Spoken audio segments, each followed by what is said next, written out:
Assalamualaikum ikrarlık yüz kurmeller, keşkimler hayırlı olsun. Ben Adiller Uygur Tədqiqat İnstitutu namıdım. Həminlarga salam yollayman. Arabça institutumuzun müdiri, şundaqla Hacettepe Üniversitesi, Edebiyat Fakültesi Tarix Fakültesi doçent doktor Erkin Akram muallim bilan o'tkazib kelayotgan Xalqaro vaziyat va kun tartib nomli programmamizning yangi bölümü uzanladi bo'ldi. Erkin muallim hoş geldiniz. Hoş bulduk, rahmet. Amerika hükümeti bir neçə gün burun, yani ötken şənbə günü Tayvan'ga 108 milyon kıymetinde Kural yarak setip berdiganligini uqtirish qildi. Bunun qarta Xitoyni qattiq inkos bildirdi. Eğer Amerika bunda qilgan ahvolida navbatda to'lpaqonlikqa yuz berayotgan Amerikaga nisbatan iqtisodiyotni zo'r bir bedel tüllish oldi turdi. Bunun başka diplomatik ve başka sahalarda Amerika'nın nisbeten bazı tedbirlerini ilişkimiz mümkün degan bayonotda bulundu.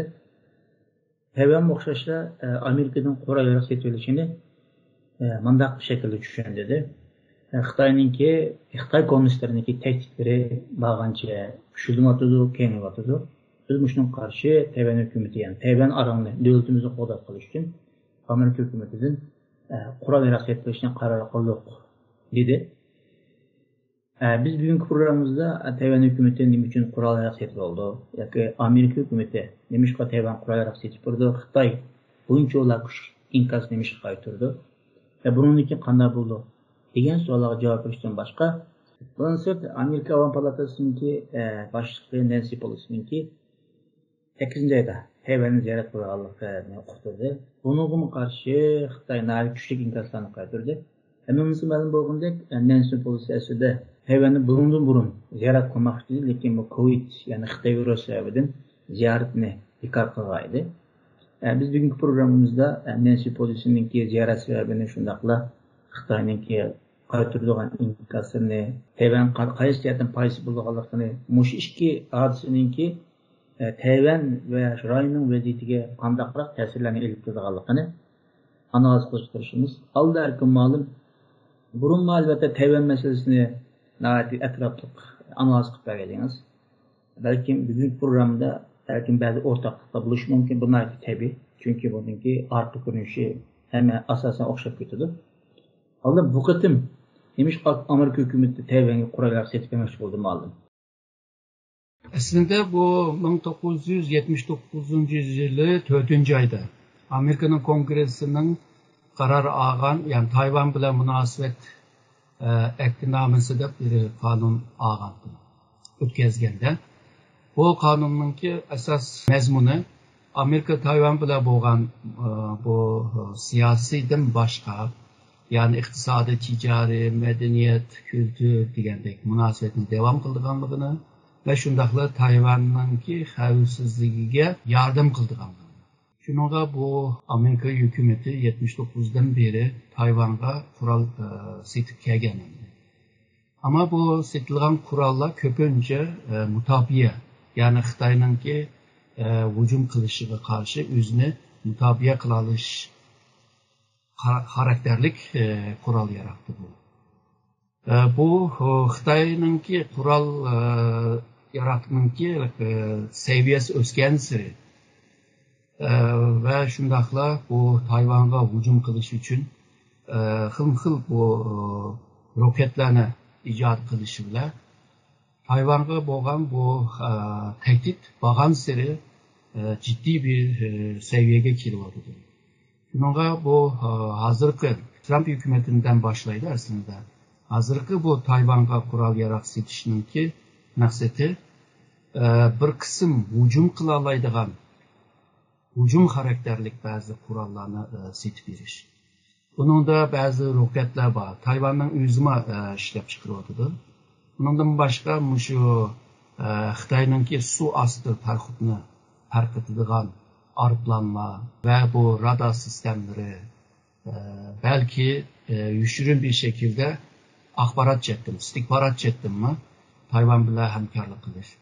Tayvan askerlerinin ki Amerika'nın bu kural yaraklarını işletilişi için bazı Tayvan askerlerini Amerika'ya apırıp məşq kılızış bazı Amerikan harbiy mutaxassislar Tayvan'a kelib, bu qurollarni ishlatishni uyutish bilan birlikda agarda bir jang bo'lib qolsa, Xitoyga qarshi qanday tadbir edish, qanday jang qilish jetdimi, ikki davlatning orasida bir maxfiy kelishim bo'lishi mumkin. Kelishimga qarta bu faoliyatlarni ilib beryapti.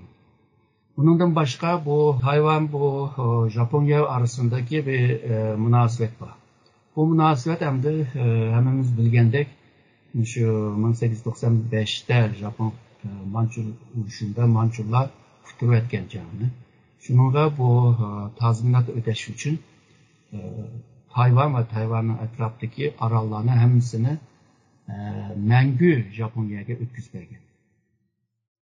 Ve Japonya bu Tayvan'ı özününki toprağıda deb Tayvan'ı sanayileştirgen. Ve şundakla Amerika Japonya arasındaki mutafiye xavfsizlik chetdagi kelishimninki dairesini Tayvan boğazıgacha kengaytgan. Bunda degan chog'da Amerika bir chetdan Tayvan'a yardım qilyapti-da, men degandek.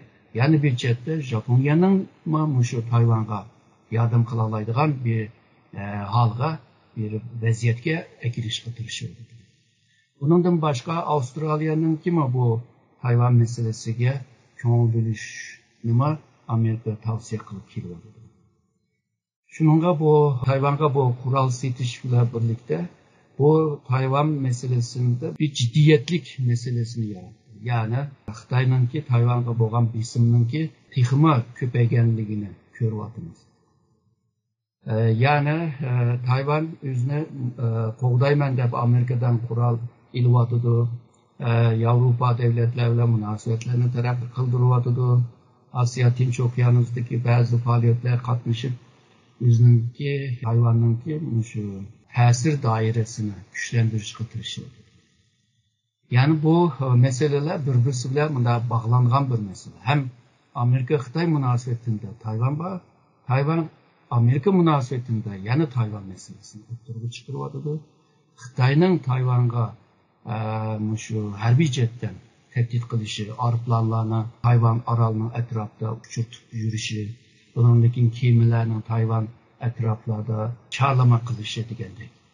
Shuningga bu hazırki mutaxassislar deydi hamda Amerika Xitoy arasındaki bu ziddiyatning şu Tayvan'da bir patlab chiqish ehtimoli bor deb shunda bir ko'z qarashni o'tirib qo'yadi. Buni Amerika va Tayvan bilan munosabatini kuchlantirish uchun xil fikrlar, xil takliflar o'tirib qo'yilyapti. Yani Tayvan Amerikaning Tayvan siyosati mücmel siyaset, mücmel stratejisi deb isimlagan. Yani bağ ve yo'qning arasında ilib bo'lgan. Hozir bağan seri bu mücmellik ro'shanlashishga boshladi, naq ko'rinishga boshladi. Yani yig'ib kelgan chog'da Tayvanning demokrasi bir tuzumi bo'lgan bu Tayvanning qo'g'dinib qilishi g'arbliklar uchun muhim bu. O'z vaqtida shu Hong Kongni qo'g'dayamidi, ama bu da şu Tayvan'ı bo'lsin qo'g'dab qolaydi dedi. Çünkü Tayvan eğer Xitoyning qo'liga o'tib ketgan taqdirda Amerika Xitoyni itiraf qilish, tizgin qilish bo'lgan sira qiyin holga kelib qoldi. Hozirdan boshlab Xitoy şu Tayvan bo'g'ozini bizningki ichki dengiz deb jakalavyapti. Yani Tayvan bo'g'ozida chet elliklar o'tman deydigan bo'lsa, Xitoydan ruxsat olmay turib o'tkazib bo'lmaydi degandek bunu o'tirib qo'yadi. Amerika deydi bu xalqaro bir dengiz, shuningga xalqarodagi kemalar sendan ruxsat olmay o'tkazib bo'ldi deb Amerika bir qancha qitim mishalardan bo'g'ozdan o'tish qitirishdi va kuntaga o'tgan bo'ldi. Xitoy ogohlantirish qildi, ama Tayvan meselesi burunga qarag'an chog'da bag'an siri bir ciddi bir vaziyat. Bağlamsın burun bu programımızda devamlı Tayvan Amerika'dan kural setip alganda yoki Tayvan o'zi kural yaratib ishlab chiqargan chog'da mudofaa xarakterlik kural yaratgan intan ko'p ekanligini deganimiz bu qitimqi kural yaratmiki mudofaa xarakterlik hujum xarakterlik ekanligini dedingiz. Amaliyotda bu siz degan Tayvan meselesinin texmi o ciddileşkenliğinin ifadesi de karsak. O yüzden ondan başka siz yani Tayvan meselesinin hatta Amerika Tayvan meselesini göz tutup Avustralya, Japonya katarlık rayın devletlerinin ama bu işgalişini kapalı için bazı kademden taşıkalığını dep öttünüz. Hazır biz Amerika'nınki nimesine Tayvan meselesi bu pozisyonu dep öttünüz. Şundaqla Japonya'nın bir kısmını dep ötken boldunuz. Bundaqda Tayvan üzü bu nime jihatdan yani mudafiya jihatdan ve tayyorlik ko'rishdan boshqa yana qaysi xil jihatdan Xitoyga qarshi tadbirlanyapti? 90'lı yıllarda bulupmamış aslında Deng Xiaoping'in vaxtida şu 86-87'lerde Tayvan'ı Xitoyga qaytilish uchun Tayvanlıqlarga bazı imtiyazlarını berdi. Qanday imtiyaz deganda Tayvanlıqlar Xitoyga berib meblağ salsa Xitoy bazı tok, elektrik, kira degan meselelerde imtiyaz berdi. Ondan bir chiroyli ifodalar bor, ya'ni Tayvan Hunbao Xinjiang deydi. Yani Tayvan qarindoshlar. Yangi siyosatda Deng Xiaoping'ning maqsadi aniqdi. Ya'ni Tayvanning iqtisodiy kuchini asta-asta Xitoy bozoriga ko'chirib, Tayvanning iqtisodiy kuchini acizlashtirish ya da boşaltış. Yani hem de Tayvan'ın iqtisadi güçünü boşaltış, yok kılış. Şununla Tayvan'da iqtisadsız bir siyaset manmaydı. Bu vaxtda siyasi cettirme şu Xitoyga beqindi dedi. Aş vaxtda bu Tayvan'ın prezidenti Li Denghui bunu bilib olgandan keyin 1991'lerde Jie Ji-yun degan bir gapni dedi. Bu gap degani Xitoy bilan munosabat qurishda aldirashchilik yo'qdir va shundaqla sabr bilan davom qilish lozim. Söz bunda ama mazmuni Xitoyga pul mablag' silishninki chekini o'tirib qo'ydi. Manchilik puldan boshqa chiqolmaysida.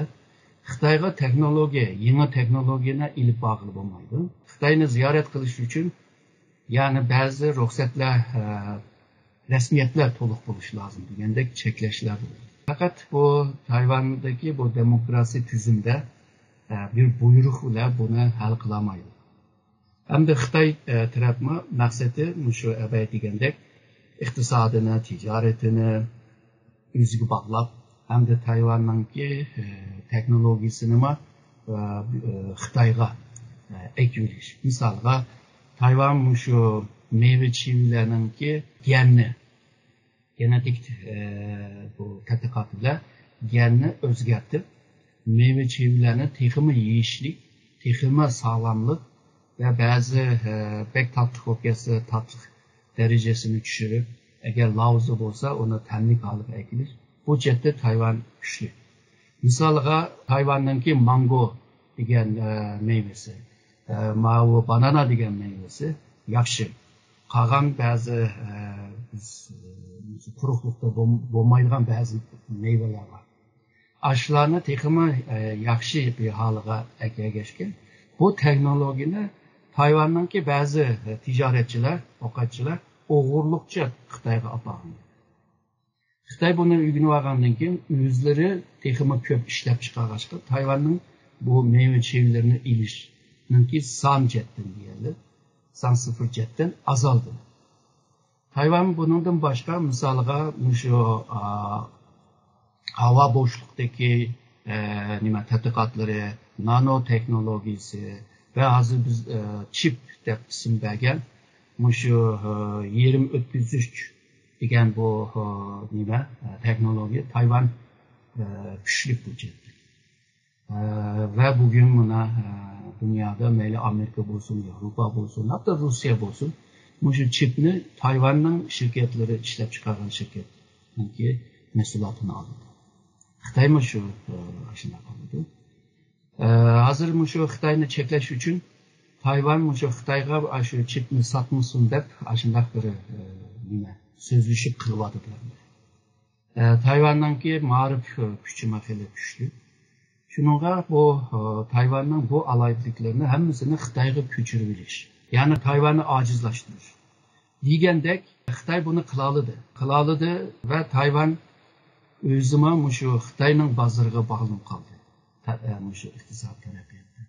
Xitoy bilan tijorat qilib kelgan davlatlar nurg'uni Xitoy qilgan tijoratda ziyon tortgan bir tijorat, ammo Tayvanliklar foyda ilyapti Xitoyda. Shuningga bu Xitoy shunga qarab, bundan keyin siyosatini azroq o'zgartib, ya'ni bizim siyosatini ishlatdi. Chunki Tayvanliklar, ya'ni bu Yeşiller degan gruplar, bu iqtidorga kelmasunda bizim ishlatdi. Bu bizim ishlatgan siri aslında Tayvan'daki bu Yeşiller grubunu texmi kuchlantirdi. Shuningga bular iqtidorga kelib, Tayvanni boshqarib, hukumat qilib boshqaryapti.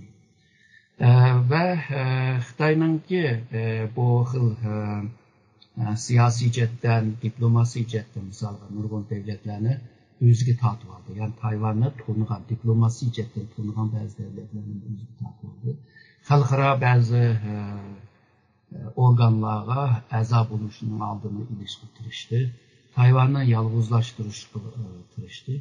Shunday qilgan siri Tayvan'daki hozirgi yoshlari ve Gomindangchi bo'lgan yoshlar, ya'ni 3-avlod, 4-avlodlar Xitoyni yaxshi ko'rmaydigan bir holga kelib qoldi. Ya'ni Xitoyningki Deng Xiaopingdan keyin o'zgartgan siyosati Tayvanda pek nima bo'lmadi. Ya'ni kutgan bir natija bo'lmadi. Shuningga bu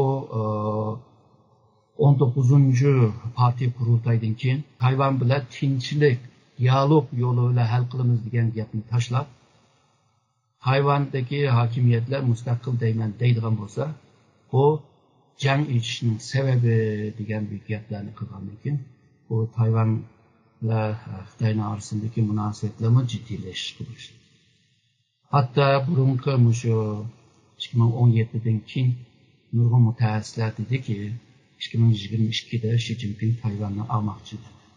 2002 yılda yaşadınız. Ama vaziyetler özgürleşken Tayvan'la ilişme bağın seri Xitay için kıyın buluyor.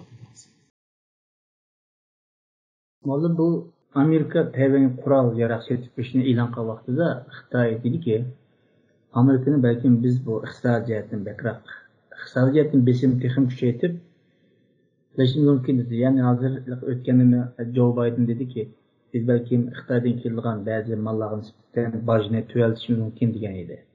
Çünkü Amerika'da pulga xalq nisbatan ish ko'ryapti. Lekin mush masalani ko'z tutib Joe Biden degan bo'lishi mumkin.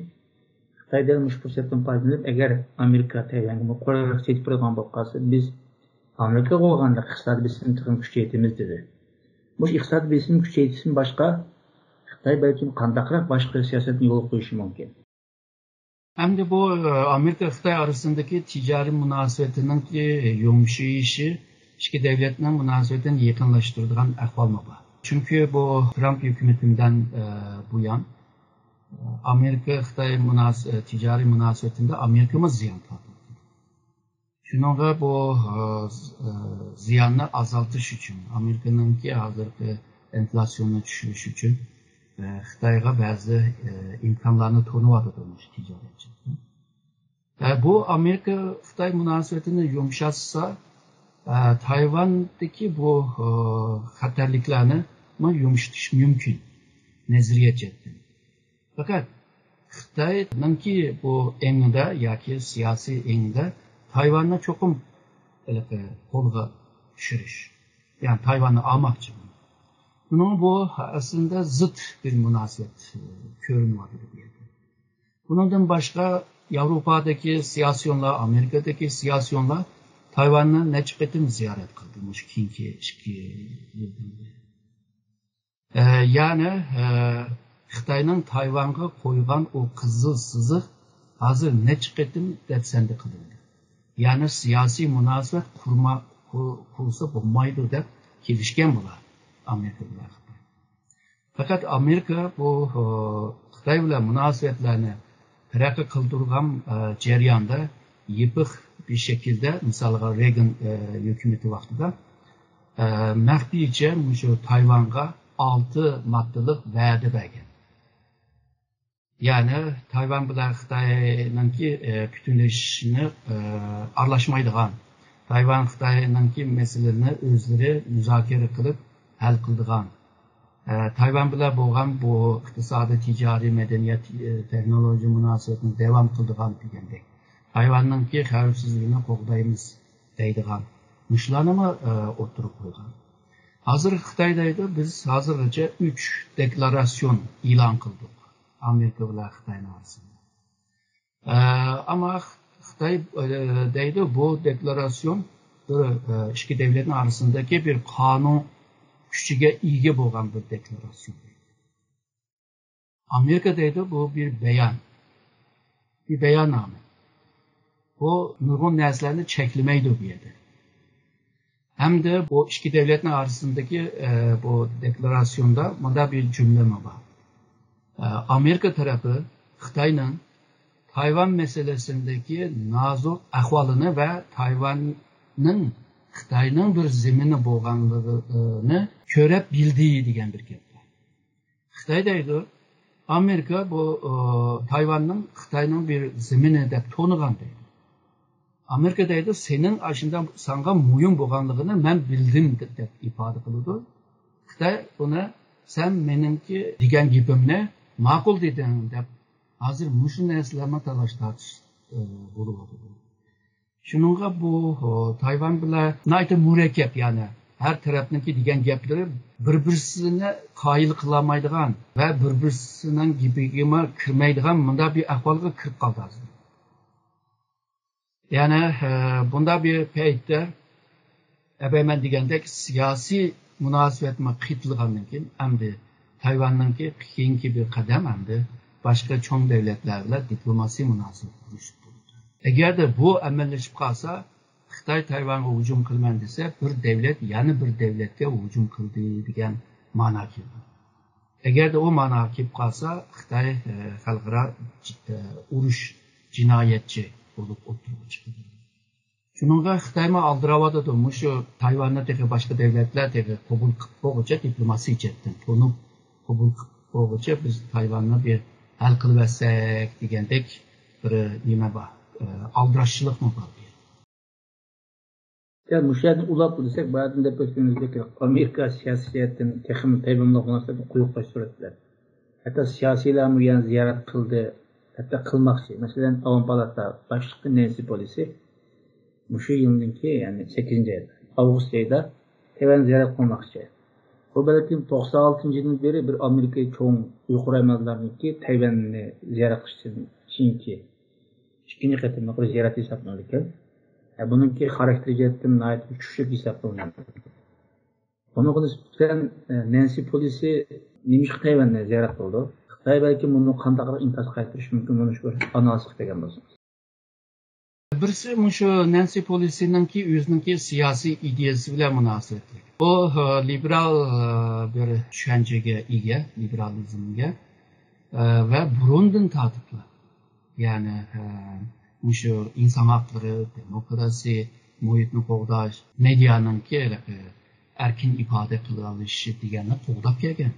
Yani bu kıymet qarashini qo'g'dab kelgachga qaysi davlatda shunda abaqi qiymat qarashga xilof qilgan bo'lsa, shu davlatlarni hukumatlarini tanqid qiladi yoki shaxslarni tanqid qilib keladi. Yani bu Xitoy bilan yaqinlashgandan keyin Amerika bo'libmi 97-yildan e'tiboran Xitoyni tanqid qilib kelyapti. Bu bir sebep. İkincisi bu Xitoyninki Tayvanga qarta ilib borgan bir xil bisim tahdid silish degandek bu faoliyatiga bu demokratik devletler bununla qarab turamaydi. Shuningga Nancy Pelosi degandek siyosiyonlar Tayvanni qo'g'dash uchun bo'libmi Asiyada demokratiyalik devletler pek ko'p emas. Shuningga bunda bir tuzumda bo'lgan davlatlarni qo'g'dab qilishni bu Nancy Pelosi'ninki bir ko'z qarashidan bu Tayvanni ziyorat qilishni qaror bergan bo'ldi deb ko'raman. Aslında bu Tayvan hükümeti, yani Tayvan'ın Tashqi ishlar ministerligi Nancy Pelosi'nin ki kaçan, qaysi chislada Tayvan'ı ziyaret kıldırgan hakkında tehi malumatı yok. Demek ki bu tehi planlavatkan bir ziyaret. Yani Nancy Pelosi'nin ki üçüncü Tayvan'ı ziyaret kılışının üçüncü bir sebebi Nancy Pelosi yaşlanıp kaldı. Bunun için siyasi sahnelerde belki pek arlaşmaydıgan bir ahval mevcut. Şununla bu siyasi, aktif siyasi hareketini Türk'ten evvel bir Tayvan'ı ziyaret kılıp, Tayvan'ı bir kollap kılışı, belki bunda bir düşünceyle Tayvan'ı ziyaret kılmakçıydı görünüyor.